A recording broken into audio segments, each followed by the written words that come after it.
Hello મિત્રો, રામ રામ ને સીતારામ બધાને મારા બાપા સીતારામ। અને અમે જઈ રહ્યા છીએ આજે બગદાણા ધામે, જ્યાં આજે પણ બાપા હયાત છે। તો આજે અમે અમારી દીકરી, મારા પત્ની અને મારા દીકરા સાથે જઈ રહ્યા છીએ બગદાણા ધામ। જો રિક્ષામાં બેસી અમે ચાલીને મંદિર તરફ જઈ રહ્યા છીએ। મારો દીકરી અને મારા ઘરના પણ અમારી સાથે છે, તો અમે ચાલીને આજે જઈ રહ્યા છીએ। હવે મંદિર છે એ સાવ નજીક જ આવી ગયું છે, હવે થોડે દૂર છે, હવે અમે ચાલતા જઈએ છીએ। હવે જુઓ, અમે પૂજ્ય બાપાની ગાદી મંદિર તરફ દર્શન કરવા માટે જઈ રહ્યા છીએ, અને તમે પણ આજે પૂજ્ય બાપાના દર્શન કરી શકો છો। બાપા રામ સીતારામ, સીતારામ જય સીતારામ, હરે રામ રામ રામ હરે હરે, ગુરુદેવ તમારી જય જય હો, વંડીવાળા તમારી જય જય હો, હરે રામ રામ સીતારામ રામ રામ, બોલો રામ રામ સીતારામ રામ રામ। તો હાલો મિત્રો, હવે અમે પહોંચી ગયા છીએ સમાધિ મંદિરે। તો સમાધિ મંદિરે દર્શન કર્યા અને અમે જતા રહ્યા છીએ પૂજ્ય બાપા જે વાસણોના ઉપયોગ કરતા હતા, ત્યાં ગાદી મંદિરની નજીક જ આ બધું વસ્તુ ગોઠવાયેલી છે, ત્યાં અમે દર્શન કરવા માટે પહોંચ્યા ગયા। તમે પણ જોઈ શકો છો આ વાસણો।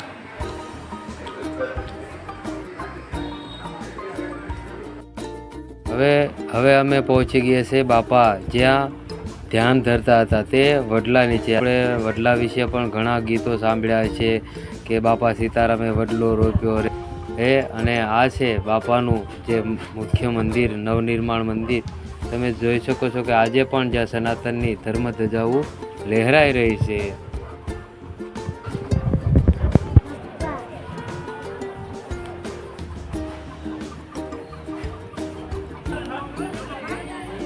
હલો મિત્રો, આજે હું તમને પણ દર્શન કરાવું વડલાની અંદર પૂજ્ય બજરંગદાસ બાપા, જ્યાં ભક્તોને જે શ્રદ્ધાથી જે જોવે છે તેને પૂજ્ય બાપા છે આ વડલાની અંદર સાક્ષાત રીતે દર્શન આપે છે। તમે પણ દર્શન કરી શકો છો। બોલો બાપા સીતારામ।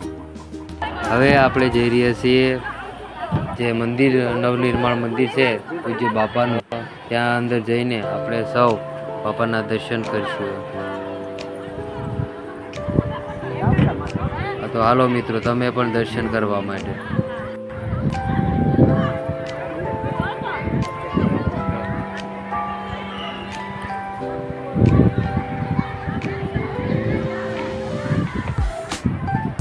ત્યાં આજે લોકોની ખૂબ જ ભીડ હતી, ખૂબ જ લોકો આવી રહ્યા હતા। હવે આપણે પહોંચી ગયા છે બાપાના નિજ મંદિરની અંદર, કે જ્યાં સાક્ષાત બાપા હયાત છે આજે, અને દર્શન કરવા માટે અમે પણ પહોંચી ગયા। તમે પણ દર્શન કરી શકો છો। બોલો બજરંગદાસ બાપાની જય, બોલો પ્રેમથી બાપા સીતારામ સીતારામ।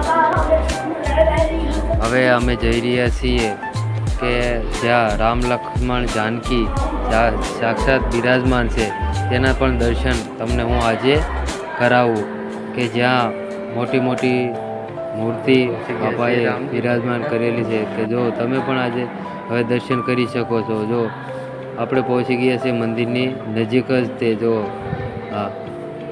અને આ છે અહીંયા રામ, લક્ષ્મણ અને માતા જાનકી અહીંયા બિરાજમાન છે, અને સાથે અહીંયા તેમના સેવક કે જે પવનપુત્ર જે હનુમાન દાદા પણ અહીંયા બિરાજમાન છે, તેના પણ તમે દર્શન સાવ નજીકથી કરી શકો છો। બાપા સીતારામ।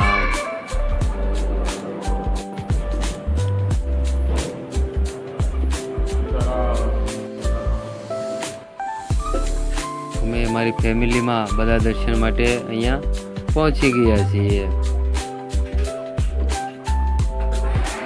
અહીંયા સાક્ષાત માતા અન્નપૂર્ણા બિરાજમાન છે, જ્યાં 24 કલાક અને 365 દિવસ હરિહરની આકલું અહીંયા પડતી હોય છે કે જ્યાં માતા અન્નપૂર્ણા સાક્ષાત અહીંયા બિરાજમાન છે. તમે પણ દર્શન. હવે આપણે પહોંચી ગયા છીએ અહીંયા ભોજનશાળાની અંદર પૂજ્ય બાપાની પ્રસાદી લેવા માટે, જ્યાં લોકોની ખૂબ જ ભીડ છે. જો અહીંયા 24 કલાક અન્ન ક્ષેત્ર ચાલુ જ હોય છે. લોકો અહીંયા પ્રેમથી પ્રસાદી આરોગે છે અને બાપા સીતારામ બોલતા જાય છે. હવે અમે પણ અહીંયા પ્રસાદી લેવા માટે પહોંચી ગયા છીએ.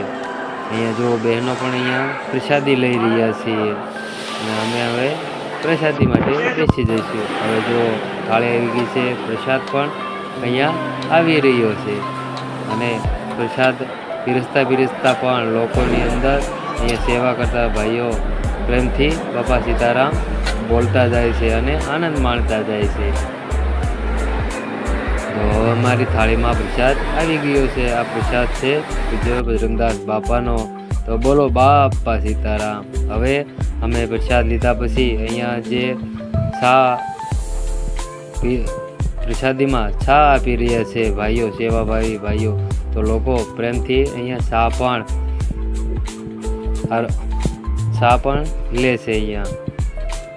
તો હવે અમે પહોંચી ગયા છીએ ગેટની બહાર. દર્શન કરી પ્રસાદી લીધી અને હવે આવી ગયા છીએ બહાર. હવે બાળકો માટે રમકડા લેવા પણ અહીંયા બજારમાં આપણે જવાનું છે. તો ચાલો બધા બજારમાં જઈએ અને ખરીદી કરીએ. જો આ ખરીદીના વસ્તુઓ છે બધી. જો કેવી સરસ મજાની દુકાનો છે, સાડીઓ છે અને તમને દરેક વસ્તુ મળી જાય છે. પાન માવા, પછી ઘર વપરાશ માટેની દરેક વસ્તુઓ, ચુંદડીઓ, રમકડાઓ, જો કટલેરીની વસ્તુઓ, જનરલ સ્ટોર પણ છે. અહીંયા નોલેજની બુકો પણ અહીંયા તમને મળી રહી છે. હવે પહોંચી જઈએ છીએ આપણે. તો